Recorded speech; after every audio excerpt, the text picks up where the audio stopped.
지난 금요일 시간에는 우리 담임 목사님께서 사무엘상을 마무리해 주셨습니다. 다윗과 골리앗의 싸움이 실제 전투뿐만 아니라 다윗의 삶에서도 계속해서 나타난다는 놀라운 사실을 우리가 확인했습니다. 그래서 사무엘상 다음에 사무엘하를 읽어야 하는데 그 중간에 오늘 우리는 다른 책을 다루려고 합니다. 그것은 시편입니다.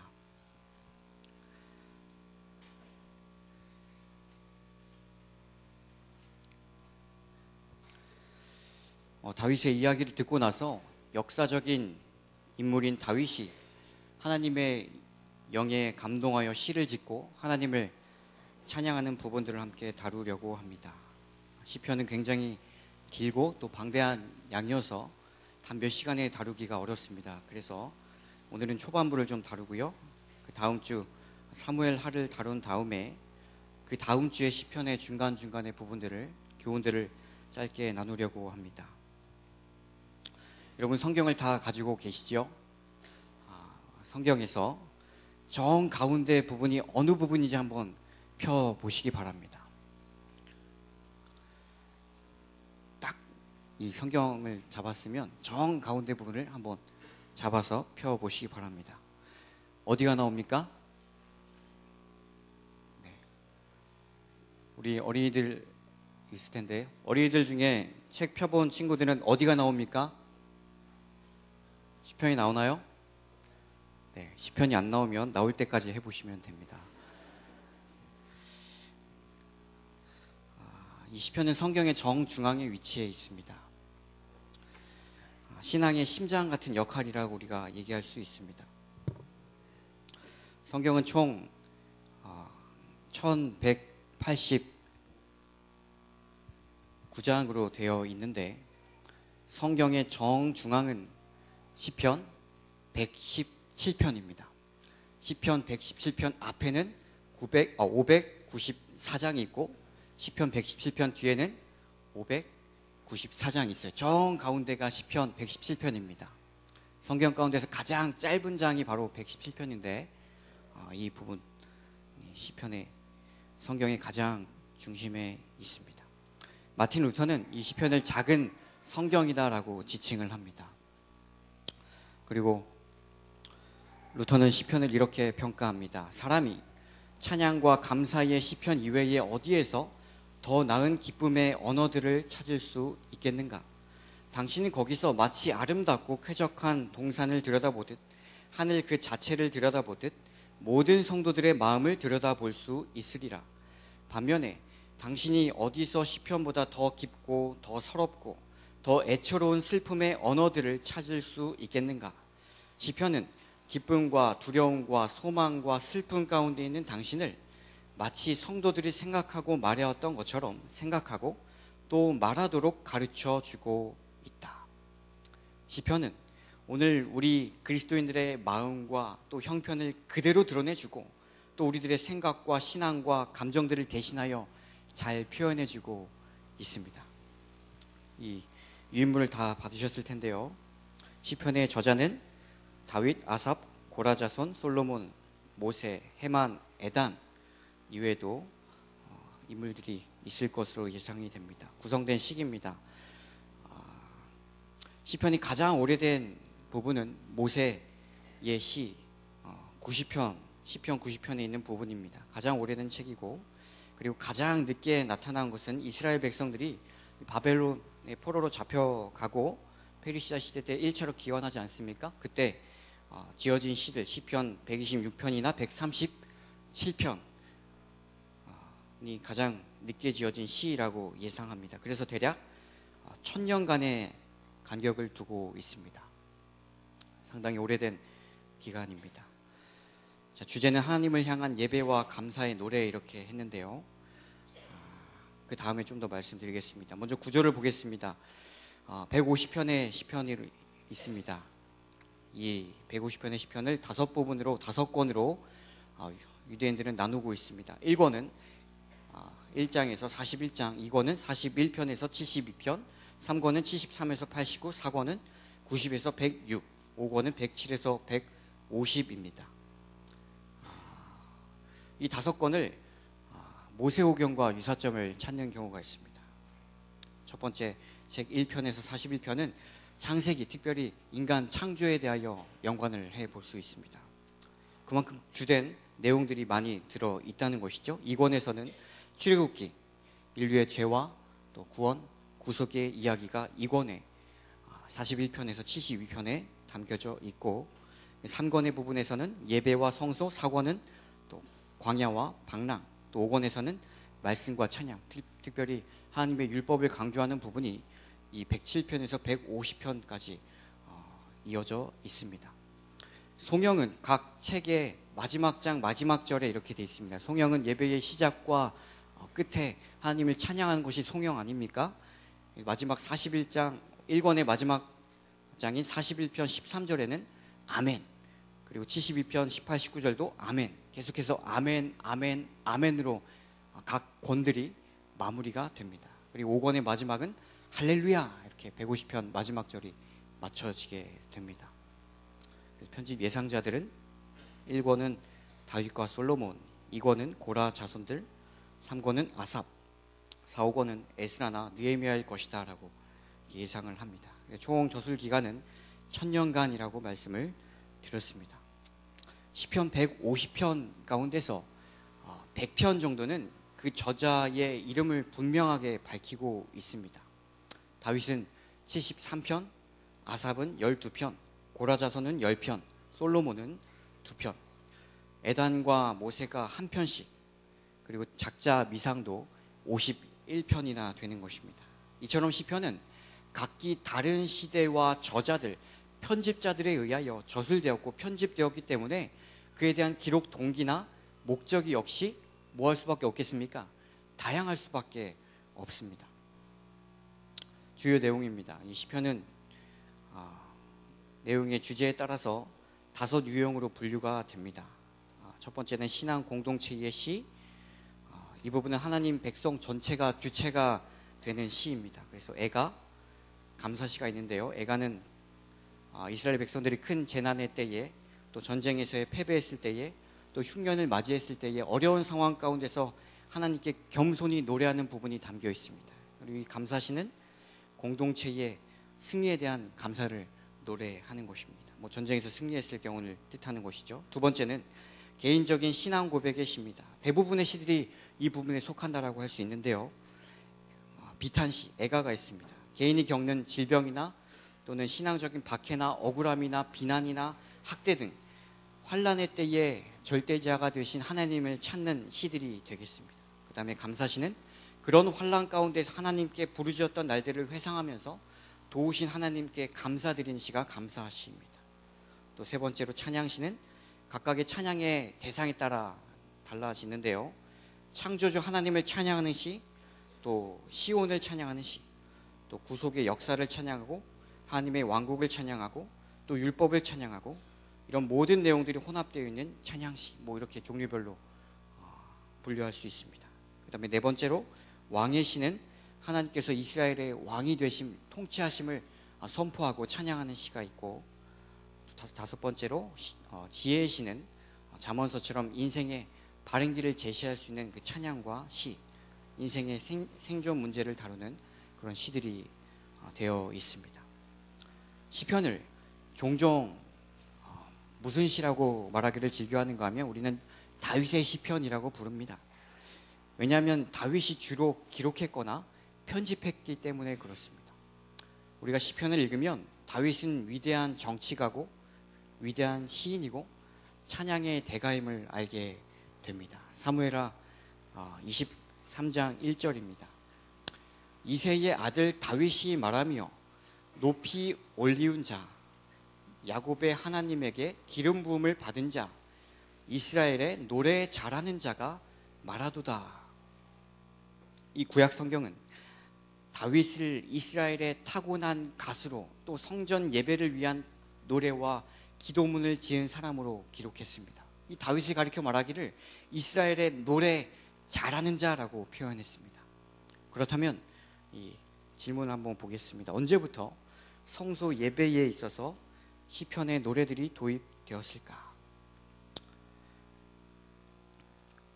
이 시편의 시와 노래들이 이스라엘의 거룩한 성소 예배에서 공식적으로 도입되기 시작한 때는 BC 1000년입니다. 다윗 왕의 예루살렘 통치 때부터입니다. 여기 역대상 16장이라고 적어놨는데요. 이 말씀들이 있습니다. 같이 한번 읽어보겠습니다. 1절부터 시작.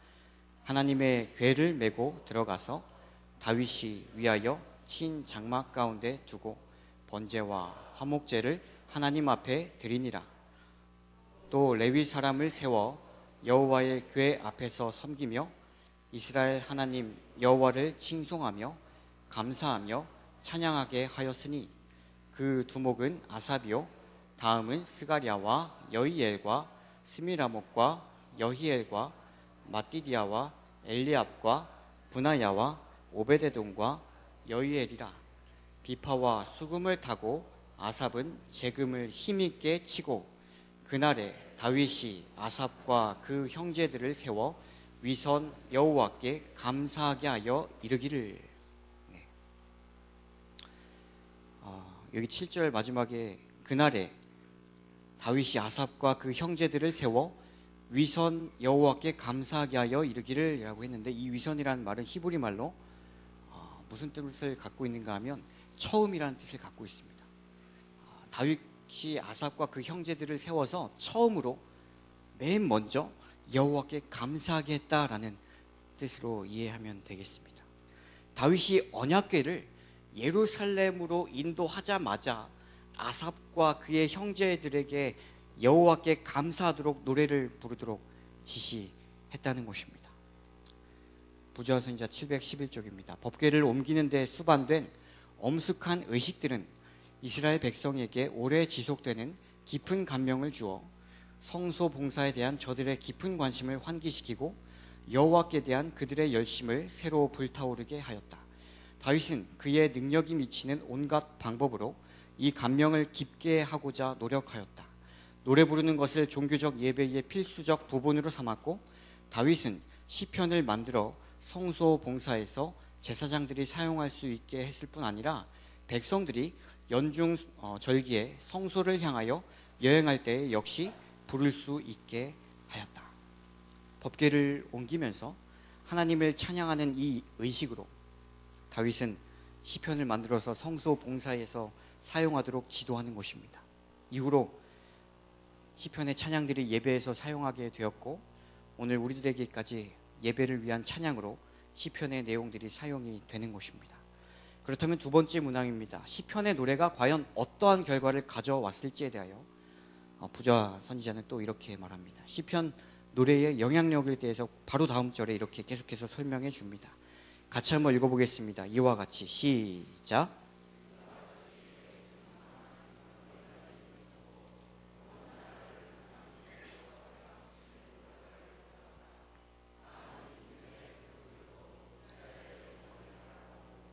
당신의 백성을 위하여 그와 같은 위대한 일을 행하신 이스라엘의 하나님께 대하여 호감을 가지게 되었다.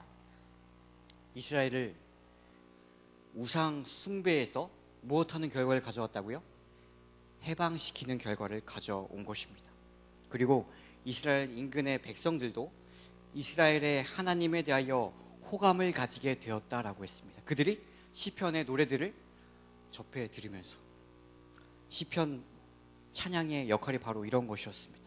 시와 노래와 찬미로 이스라엘뿐만 아니라 인근의 백성들에게도 영적인 회복을 주었고, 복음 전도의 힘이 더해지게 되는 계기가 바로 시와 찬미를 통하여 이루어진 것입니다. 그러므로 오늘 우리들의 찬양은 우리들 자신만을 위한 것이 아니라 불신자들에게도 놀라운 영향을 끼친다는 사실을 우리가 기억해야 할 것입니다. 세 번째입니다. 시편 1편은 예수님이 어떤 설교를 연상시키는가라는 문항이 있는데요. 우리가 잘 아는 시편 1편은 복 있는 사람은으로 시작되는 말씀이죠. 시죠. 그러나 안타깝게도 이 시편 1편은 작자 미상입니다. 누가 이런 아름다운 시를 지었는지 잘 모릅니다.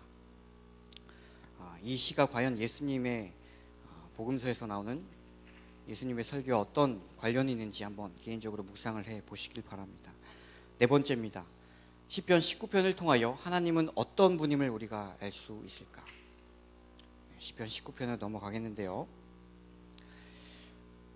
하나님께서 인간에게 자신을 나타내시는 것을 계시라고 우리가 알고 있습니다. 계시는 두 가지, 일반 계시와 특별 계시라고 합니다. 일반 계시는 무엇입니까? 천연계나 자연, 역사, 걸 통해서 일반적으로 하나님을 알 수 있도록 하는 부분들입니다. 특별 계시는 하나님께서 특별한 목적으로 사람들에게 하나님을 직접적으로 알도록 하는 계시를 특별 계시, 성경으로 우리가 이해합니다. 이 천연계와 성경은 하나님께서 인류에게 주신 두 가지 책이고 서로를 보충하고 설명해 줍니다. 그러나 분명한 것은 천연계 자체만으로는 인간에게 하나님의 구원하시는 지식을 제공해 줄 수는 없다는 것입니다. 그래서 존 칼빈은 이렇게 말합니다. 천연계로부터 하나님의 팔과 다리만을 인식하게 되지만 성경에서는 하나님의 마음을 알 수 있다라고 표현했어요.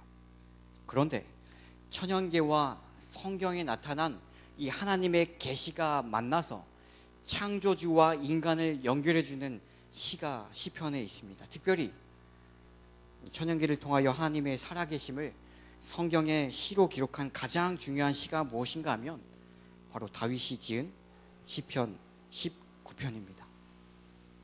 이것은 천연계와 성경의 조화가 됨을 우리가 이야기해 줍니다.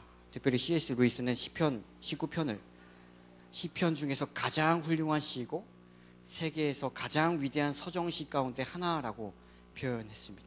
이 시는 구약에서 찾아볼 수 있는 계시의 교리를 가장 명확하게 요약해 놓은 내용을 담고 있습니다.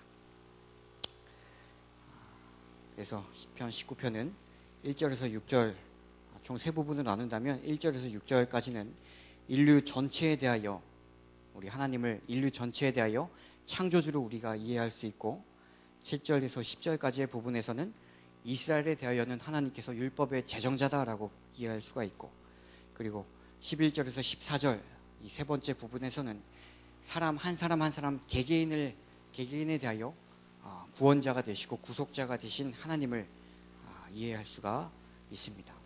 우리는 시편 19편을 묵상하면서 세상 만물의 창조주요 또 율법의 제정자요 죄인을 위한 구속주가 되시는 하나님을 만나게 되는 것입니다.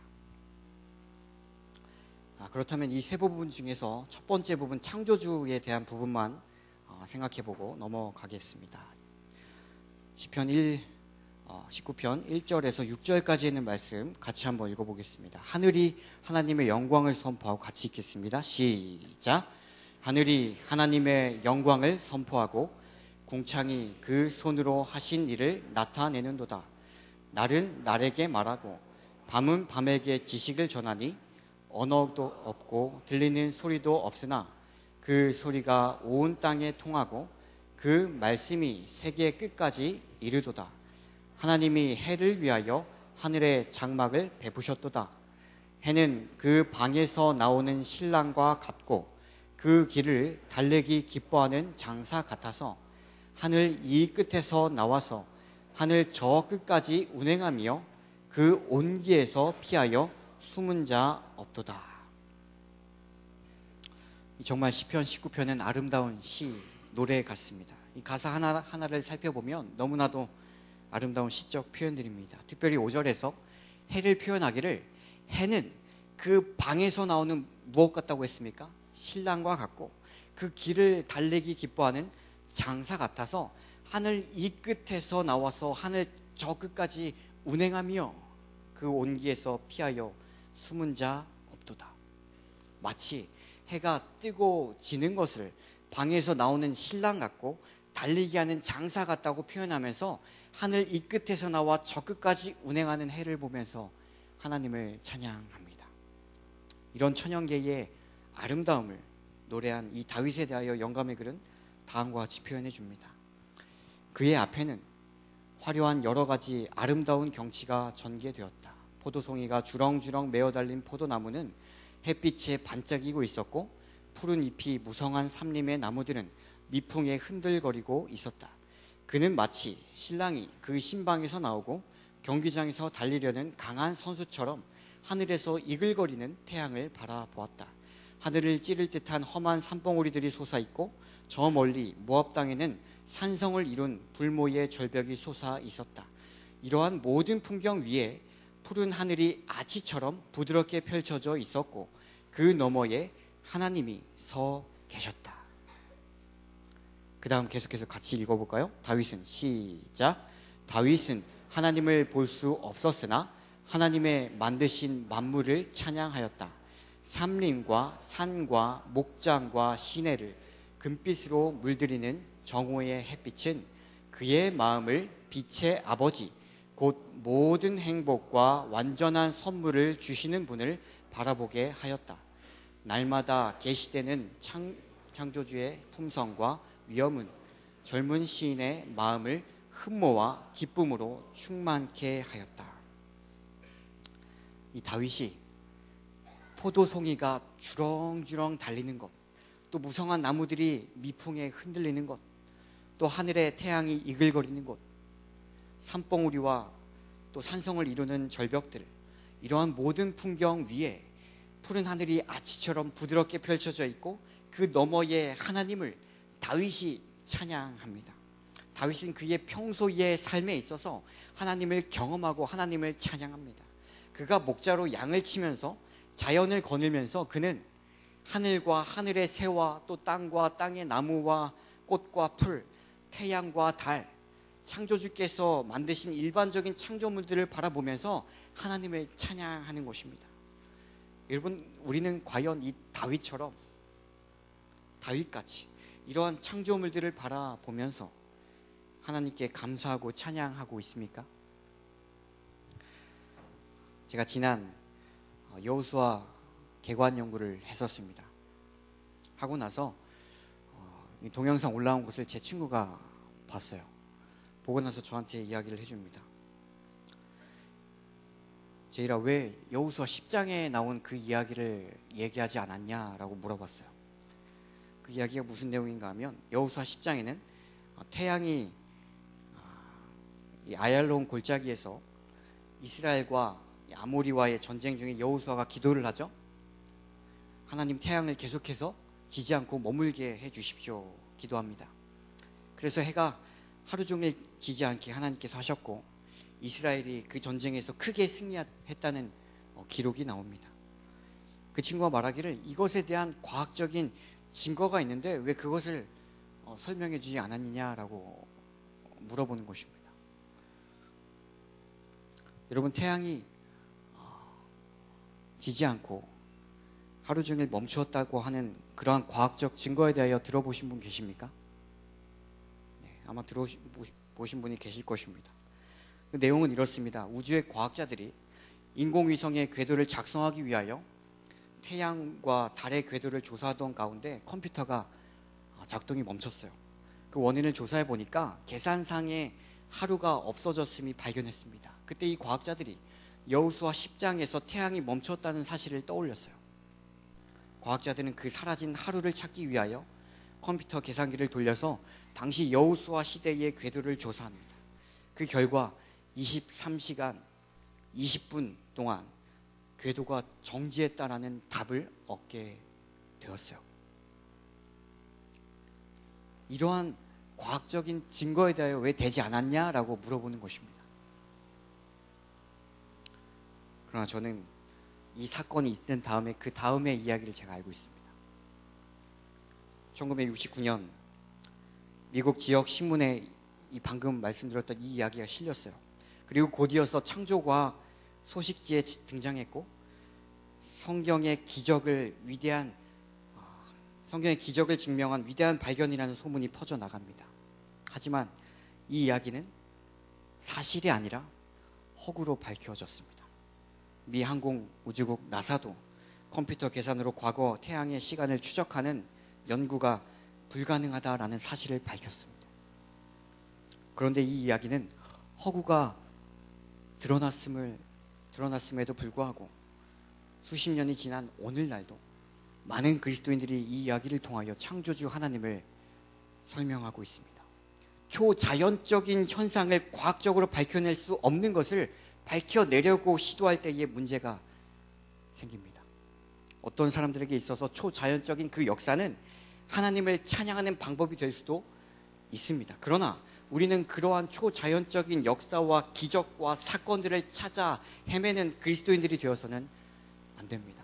오늘 시편 19편의 이 다윗의 시를 통하여 우리가 분명하게 확인할 수 있는 것은 무엇입니까? 다윗은 어떤 초자연적인 현상으로 말미암아 하나님을 찬양하는 것이 아니라 그의 삶에서 지극히 평범한 자연의 모습을 통하여 하나님을 발견했다는 것입니다.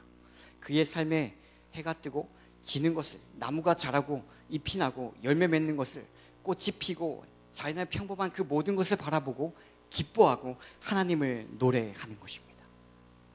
사랑하는 교우님들, 이제 내일이면 4월이고 또 봄비가 그치면 다음 주는 완연한 봄 날씨라고 합니다.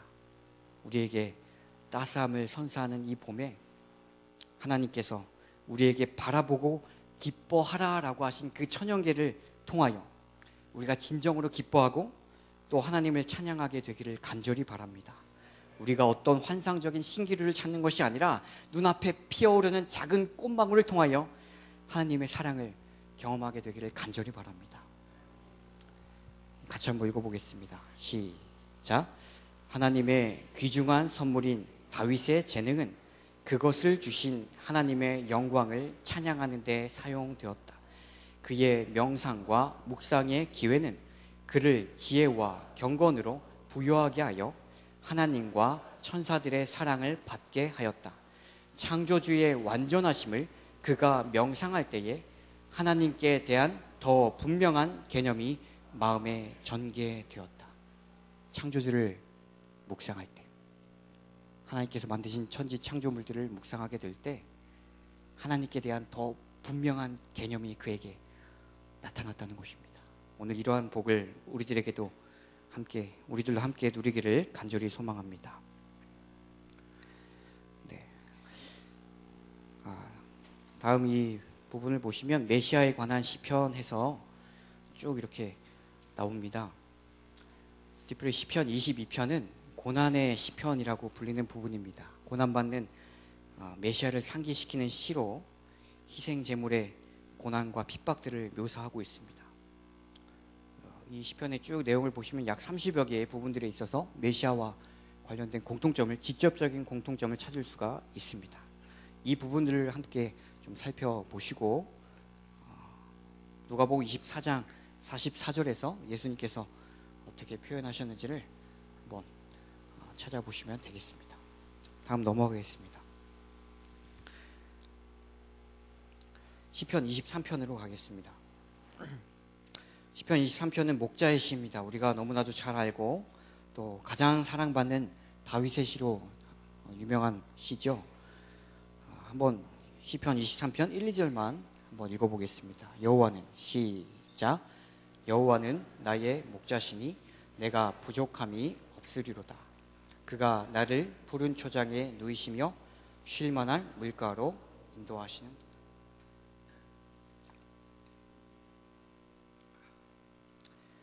이 문항이 나옵니다. 시편 23편 이 목자의 시를 다윗은 시편 23편 이 목자의 시를 언제 지었을까? 목동이었을 때 지었을까라고 하는 문항을 넣었습니다. 여러분 언제 이 시편을 지었을까요? 그가 목동이었을 때 지었을까요? 아니면 왕이 되었을 때 지었을까요? 아니면 노년이 이르렀을 때 지었을까요?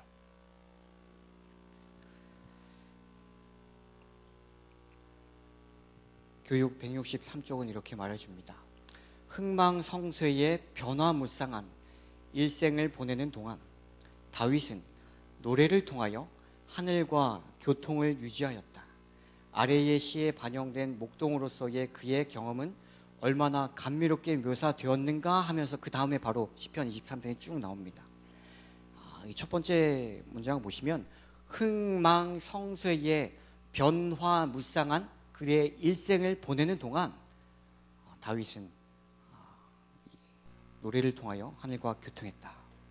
이 문맥을 통하여 우리는 무엇을 예상해 볼 수 있는가 하면 그는 목동의 시절 때에 이 시를 지은 것이 아니라 23편을 지은 것이 아니라 좀 후세 시대에 지었을 것으로 이해할 수 있습니다. 성경 주석도 이렇게 밝혀줍니다. 유대의 거친 언덕들에서 목자로 지낸 경험과 또한 후에 수도에 있는 동방 왕궁의 부유한 왕으로서의 경험은 다윗으로 거룩한 서정시들 중 가장 아름다운 이 시를 23편이죠. 이 시를 짓기에 적합한 인물이 되게 하였음이 분명하다.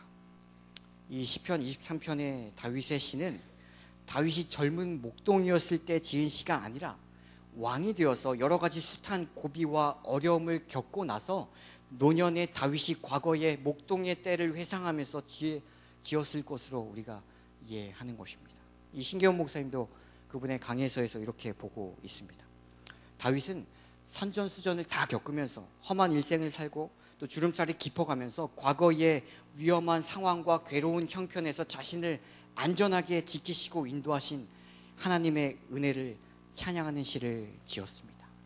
여호와는 나의 목자시니 내가 부족함이 없으리로다. 목자였었던 이 다윗이 목자이신 하나님을 찬양합니다. 다윗은 목자의 역할을 너무나도 잘 알고 있었어요. 양을 인도해야 하고 휴식처를 제공해야 하고 상처를 치유해주고 맹수로부터 지켜주어야 합니다. 부실하고 힘없고 어리석은 양은 부족함이 많습니다. 그러나 그런 양을 돌보기 위하여 목자는 부족함이 없어야 합니다. 여호와는 나의 목자시니 내가 부족함이 없으리로다. 이 시편 23편의 다윗의 시는 지난날의 길 잃은 양처럼 방황하는 인생을 살아가는 많은 사람들에게 그들이 의지해야 할 참 목자는 누구인지를 바르게 제시해 줍니다. 우리 잘 알고 있는 요한복음 10장 11절의 말씀을 같이 읽습니다. 시작. 나는 선한 목자라. 선한 목자는 양들을 위하여 목숨을 버리거니와. 선한 목자 되신 예수 그리스도는 우리들을 인도하시고 돌보시고 지키시는 참 목자가 되십니다. 계시록 7장 17절 같이 읽습니다. 시작. 이는 보좌 가운데 계신 어린 양이 저희의 목자가 되사 생명수 샘으로 인도하시고 하나님께서 저희 눈에서 모든 눈물을 씻어 주실 것이미로라. 이 하늘에 하나님 보좌 앞에서 흰옷을 입은 큰 무리가 찬양하는 것을 이 사도 요한이 봤어요. 그런데 그들을 어린 양 예수 그리스도가 그들의 목자가 되어서 그들을 생명수 샘으로 그들을 이끄셨습니다. 모든 슬픈 눈물들을 씻겨주시는 완전한 치유와 완전한 회복을 얻은 자들인 것입니다. 우리가 23편의 다윗의 시를 묵상하면서 오늘도 또 내일도 우리들을 인도하시고 마침내 하늘 생명 샘까지 안전하게 이끌어 주실 참 목자 예수님을 믿음으로 만나게 될 것입니다. 자, 6번 문항으로 가겠습니다. 시편 24편입니다. 이것만 하고 마치겠습니다. 24편 7절로 9절에 있는 말씀 같이 읽어보겠습니다. 시작.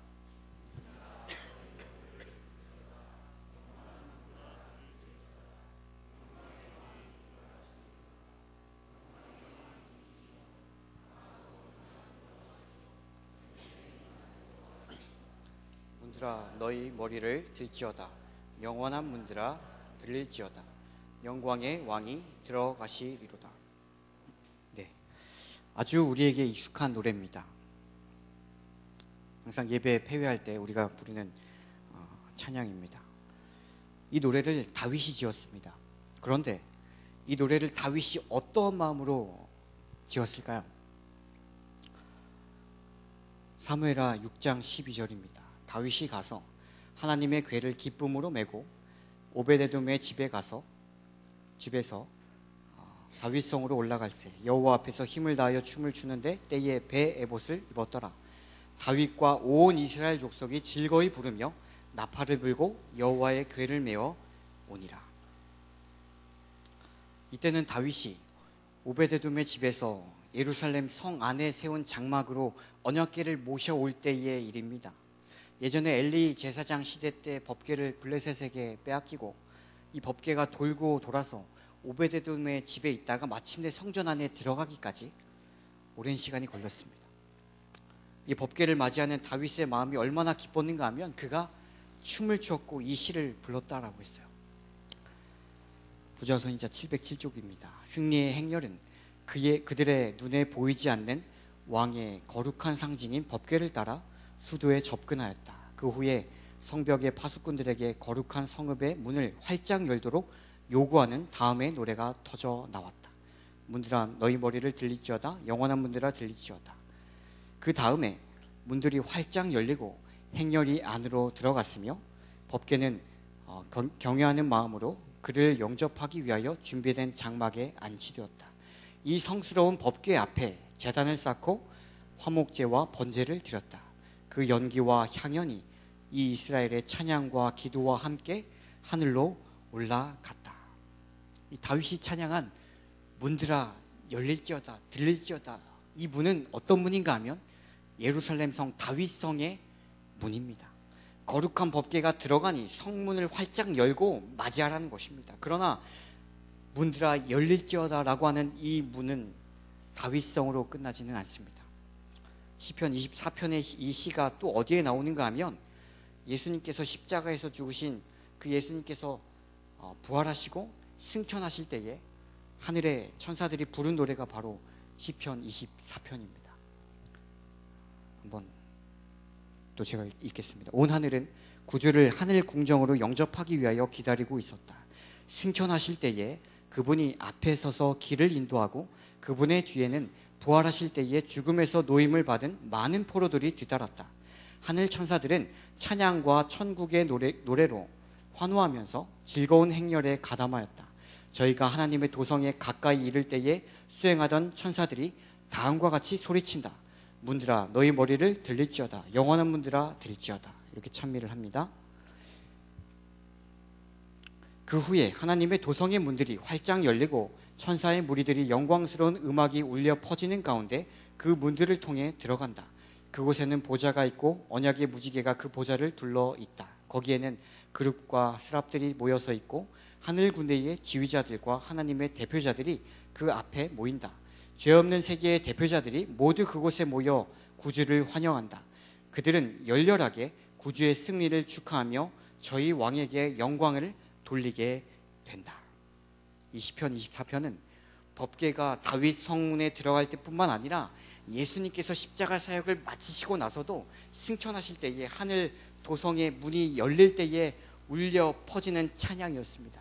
그러므로 우리가 문들아 열릴지어다라는 찬양을 우리가 내일 부르게 되실 때는 적어도 두 가지를 기억하셔야 합니다. 첫 번째는 법궤가 예루살렘 성문에 수십 년 만에, 이 빼앗긴 법궤가 수십 년 만에 예루살렘 성문에 들어오는 장면을 기억하셔야 되고, 두 번째는 십자가에서 돌아가신 예수님께서 부활 승천하시고 하늘 도성에 입성하실 때에 승리와 기쁨의 함성이 넘치는 장면을 떠올리셔야 합니다. 이제 마치겠습니다. 우리는 시편의 초반부의 주요 부분들을 다 살펴보았습니다. 물론 이외에도 유명한 시와 감동적인 시들이 많이 있습니다. 그러나 우리가 다가오는 한 주일 동안 이 시들을 읽고 묵상함으로 당시 시인들이 경험하고 만난 하나님을 우리도 만나게 되기를 간절히 바라겠습니다.